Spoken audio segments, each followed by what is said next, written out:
Well, we got all my tools, or most of my tools, moved into the shop. We put up some house wrap to keep the rain out, and this is good for 6 months in the sun, so it will be totally fine until we can get the metal up. But we still have some other stuff to do in here before we can put the metal up. But I've got my tools in out of the rain, so I'm happy with that. And today we're taking a total break from this. Actually, we'll probably take a break from this for a little while. I don't know about Eddie, but I'm getting a little burnt out on work. I feel like I get up, I work, I go to bed, I get up, I work, I go to bed. And I was never one to enjoy work. I guess I'm old school where the woman stayed home and cooked and took care of the kids and the man went off to work. So I'm a little bit burnt out on work. So it's also hunting season now. So we're going to take a break from the shop for a little bit. And we're going to do something a little bit different. But something I wanted to point out, the next step on this shop is going to be getting a stump grinder and grinding up that stump right there, because it's right in the middle of the shop, and we won't be able to bring in dirt and fill it up until we get rid of that stump. So that will be the next thing that we need to do. But like I said, today we're going to do something totally different. The first thing we're going to do is try to breed our rabbits. We have not tried to breed them yet because first they were too young, and then it was too hot out. It gets way too hot and humid here in southern Alabama to try to breed the rabbits in the summertime. So we waited until fall, so it'll be nice and cool and they'll enjoy being pregnant a lot better. That is, if we can get them pregnant. So we're going to do that first. Hi, boys. You guys are so pretty. Matilda, how are you doing, girl? Okay, so our neighbor gave us this, which was a little chicken coop, and we turned it into a rabbit hutch because we needed to separate the two does. And it has this nest box on the back, which I'm hoping she'll use to have her babies in it. So now we've got one doe down there, we've got Casper the buck here, and we've got the other doe here. So we're gonna grab this doe and put her in with Casper and see if we can get a fall off. All right, Eddie, you're up, babe. Grab a rabbit. Grab a rabbit and growl. She'd probably growl at me. No, that one doesn't growl. She's a nice one. Yeah. Hey, Casper, you have company. Okay. Now, we did try this the other day, and she just ran back and forth, and then she sat down, but she sat on her butt and he couldn't get the job done. So maybe, Tiny together, maybe today she'll be receptive. Tiny, come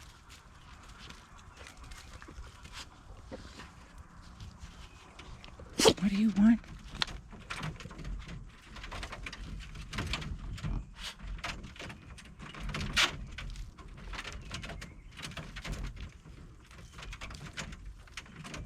Is everybody coming to watch the show?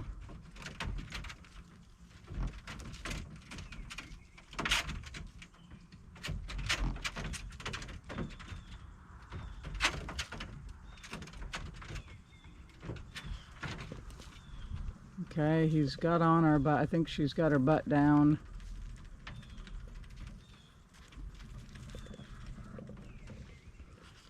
Yep, no fall off. Well, the first rabbit was unsuccessful. We tried putting them into her pen and she still wouldn't be receptive. We put her back over here with him and she started to mount him, but then he gave up and they didn't want to do nothing from that point on. So now we've got the other doe in there, see if he'll try with her.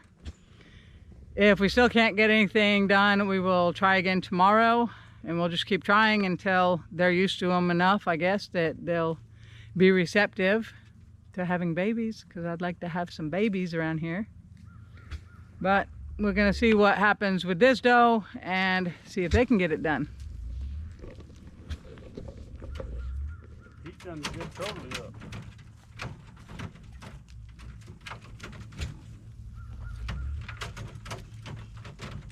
First, we're gonna circle the cage for a while. And he's gonna give up and lay down and say, forget it. Mr. Blue, you're in the way, man. This is like the animal kingdom around here.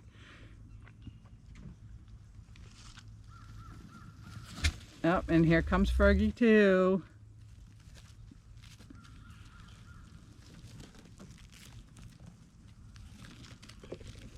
Goofy birds.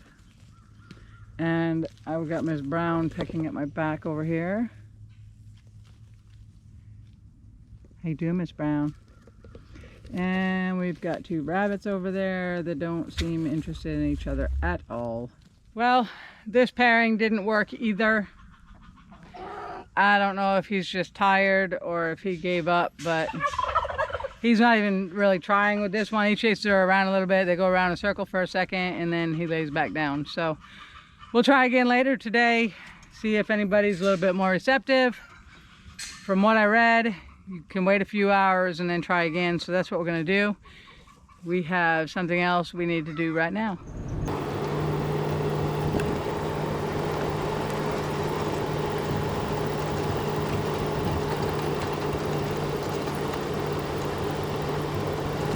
We set up some trail cameras for the hunting season. Bow season is open right now, and we have gone out a couple of times, but we haven't seen anything. We've got this cotton field here that we have permission to hunt. We have a blind set up way over on the other side. There's a ton of tracks out there. We sat out there one night so far and we didn't see anything except a whole bunch of tracks on the ground. And over in this corner here, this front corner where we're at, there's a bunch of tracks in this area. We did spread out a little bit of corn and most of it has been eaten. So we also have a little bucket of corn set up over here with the trail camera. So we're going to check the camera and see if anything has come through here. I don't know. I mean, we know they come through here, but I don't know if they go by the camera. So we're gonna check that. I brought my laptop so we could put the card in my laptop and check it out. Absolutely nothing. So, well, there's absolutely nothing on that camera, but I couldn't get the camera to turn on. So the batteries might be dead in it. And we have one more camera set up through the woods over at a little pond. We'll drive over there. It's way too long of a walk. So we'll drive over and we'll check that camera.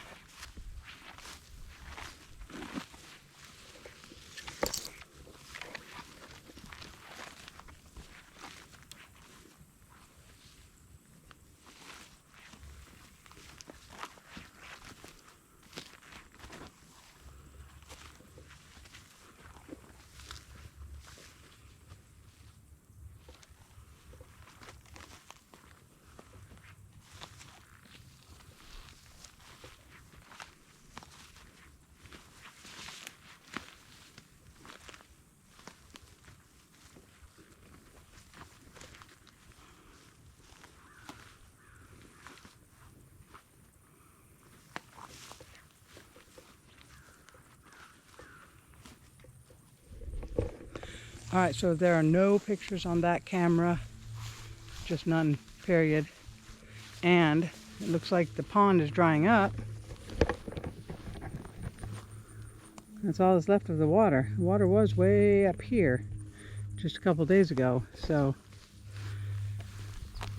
this may not be a good place to hunt anymore.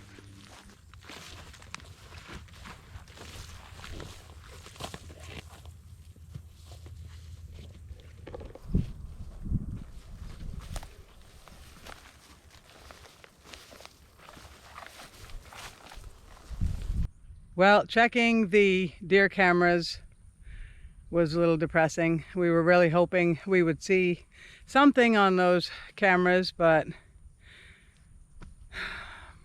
we didn't have any luck last year, and it looks like we're not going to have much luck this year. So today we need to plant my onion starts.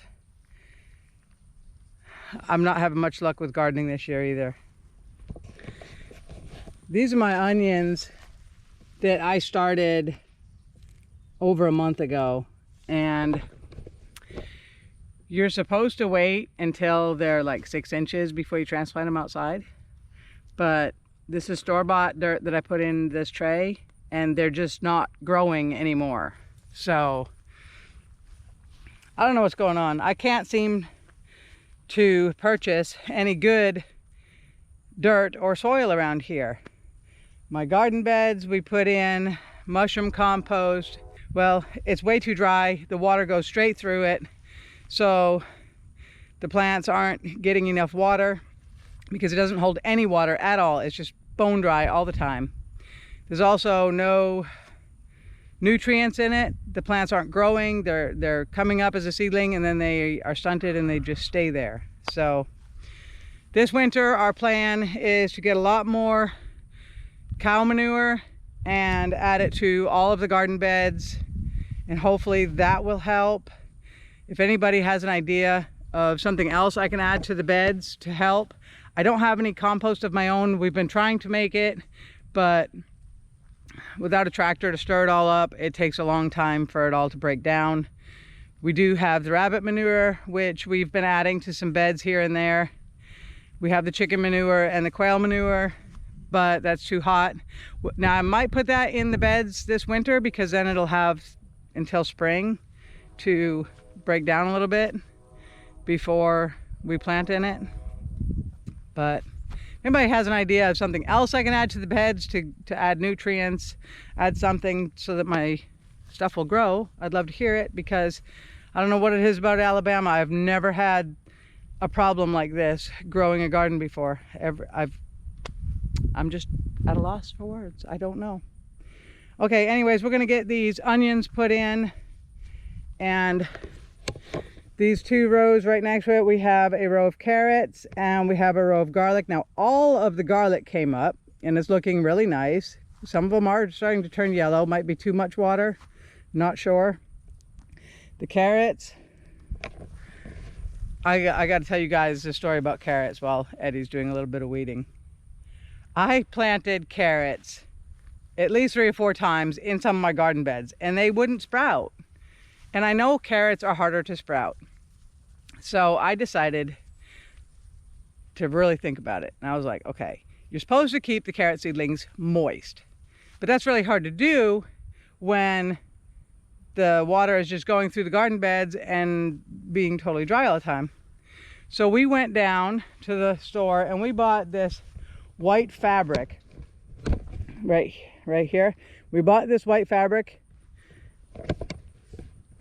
It's called a frost blanket, and we didn't need it for frost. But what I did was I planted this row of carrots, and then I put the frost blanket on top of it, and I totally soaked it with my sprinkler. And almost every single one of those carrots that I planted has sprouted. So from now on, that's the way I'm going to plant carrots, is I'm going to put the frost blanket on top of it after I put the seeds in, soak it down, and leave it until they come up, because I am just really shocked at how many of those carrots sprouted. There's a couple of small spots where nothing came up, but I would guess at least a 98% germination rate there. So I'm happy with that. Now let's get these onions in the ground, and hopefully they survive this transplant. They are very small, but I'm hoping that they'll do better in the ground. Okay, so I'm gonna start with the Texas Super Sweets, and then you can start in the middle and plant the other ones, which are duster onions. Okay.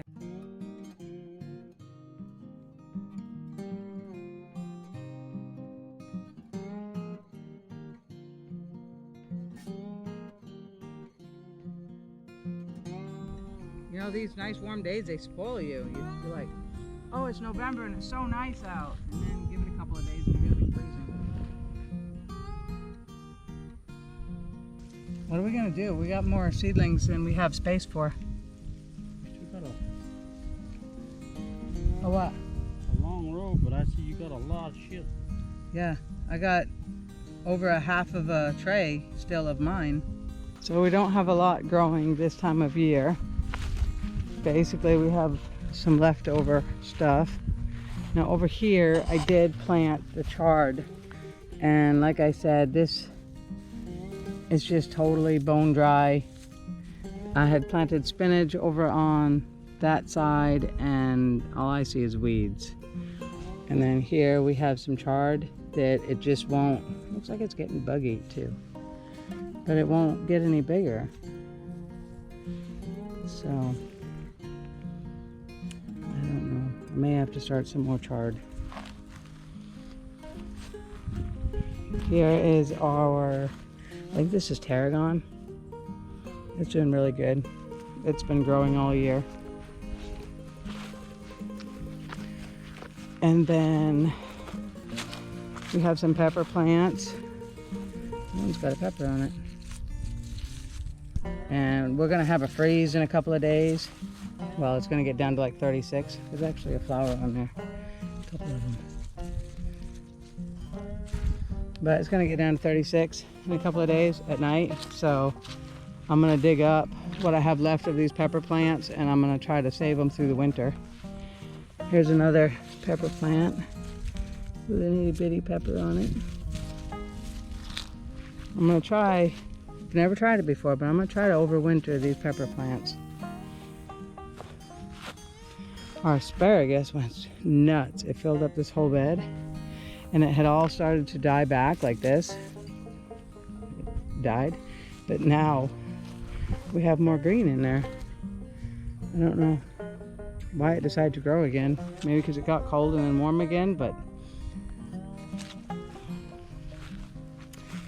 And check this out. Now, our potatoes, if you watched that video, did not do well.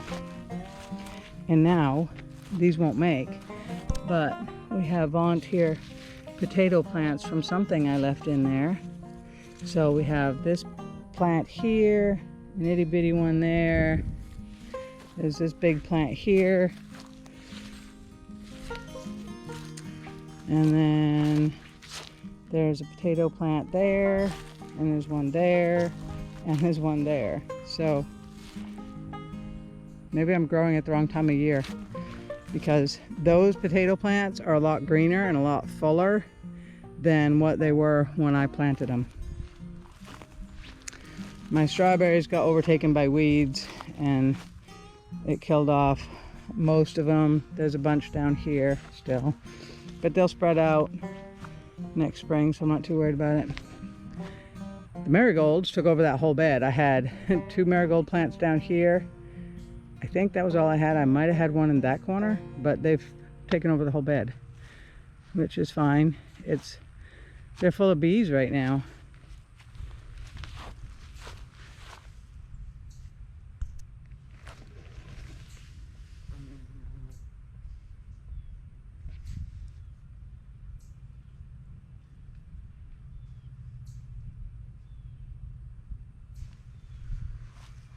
I don't know what kind of bees they are, but over here we have our more carrots. I put the white frost fabric on these also, so all of these carrots came out. That's what these boards here are for. They were just to hold that fabric up off the seedlings.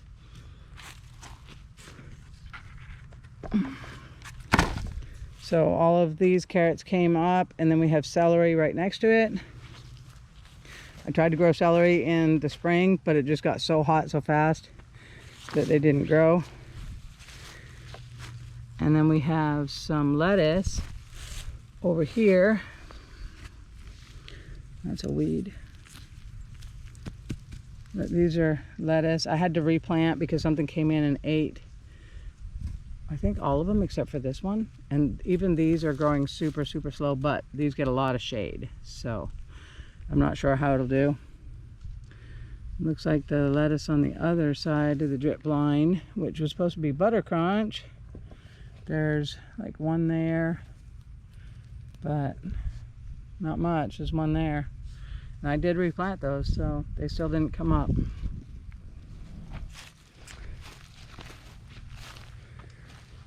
And then we have our tomatoes that I don't know if they're going to survive this cold night coming up. Look at all these green tomatoes on here.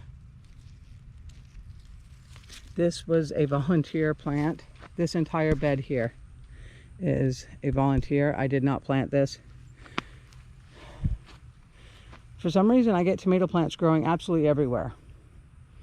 This is a volunteer plant that came up on its own, and it's actually very, very healthy. It's much healthier than the ones that I plant. So I don't know what I'm doing wrong, that Mother Nature is doing right, but these are the tomatoes that I plant, and this is what happens. I just get a whole bunch of dead branches and leaves on them, and I don't know what causes that. I've never had that happen before. But I think it's too late for these to make. They just took way too long to get going, I think. And I was really hoping to get some more tomatoes because I didn't make enough spaghetti sauce this year. There's a tomato turning yellow.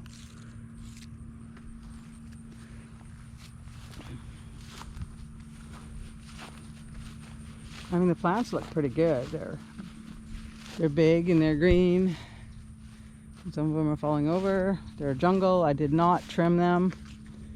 I probably should have, but I was getting so much of that dying branches at first that I thought I was gonna lose them all. Plus then we had some army worms in here eating on them. So there's not many tomatoes in there. There's a couple, but there's a couple down here. That's about all we have left in the garden. Oh, we do have one more plant that's doing very nicely. This is our parsley, and it is doing great. It's doing a lot better than it did through the summer. So I'm guessing that is a spring and fall plant.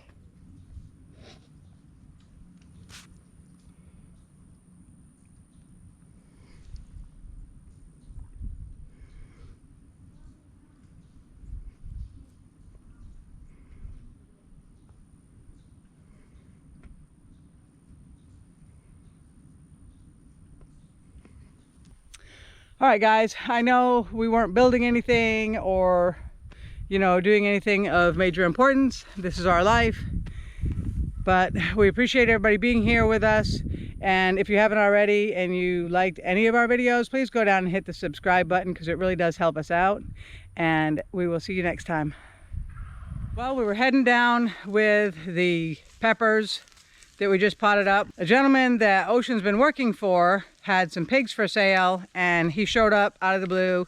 Now, we did tell him that we wanted to purchase 2 pigs, and he was going to deliver them tomorrow, but I guess they had time today, so he brought us 2 pigs. So I didn't manage to get it on camera, the delivery of them, but these are 2 girls. They are, I think he told me, a Tamworth crossed with something. He told me, I just don't really remember. So we set this pen up for them the other day, and so that we were ready for them. We also went and got some spent grain. Around here, everybody feeds pigs spent grain, so we got some of that for them. So far, they're not liking it. I put some down, but they're not touching it. Now, these girls are 2.5 months old, and I want to kind of keep a video diary sort of how big they get each month. They're supposed to be butcher size when they're 9 months old. And I think butcher size was like 250 pounds. We talked about it a lot when he showed up, so I can't really remember all of it, but we're hoping to be able to butcher these girls in like June. I think June they'll be about 9 months old, so I'm gonna kind of keep track of them monthly and see what their growth is like. They're a lot bigger than our last 2 pigs were at 8 weeks old. At 8 weeks old, our first 2 pigs were probably half that size. So that already tells me that these are going to be a better pig breed than the first ones we did. The first one we raised, blah, words. The first pigs we raised were American guinea hogs. And they were a lot of fat and not much meat. I didn't like them at all. I was very unhappy with that breed. So I'm hoping this breed's going to be better because this gentleman lives nearby and he does breed them, and he's going to continue to breed them. So that will give us, if I like them, we'll be able to purchase pigs from him every time we're ready to start some more. So I'm looking forward to that. Okay guys, I just wanted to throw that in there before closing out this video because we did get the new pigs. So we'll see you next time.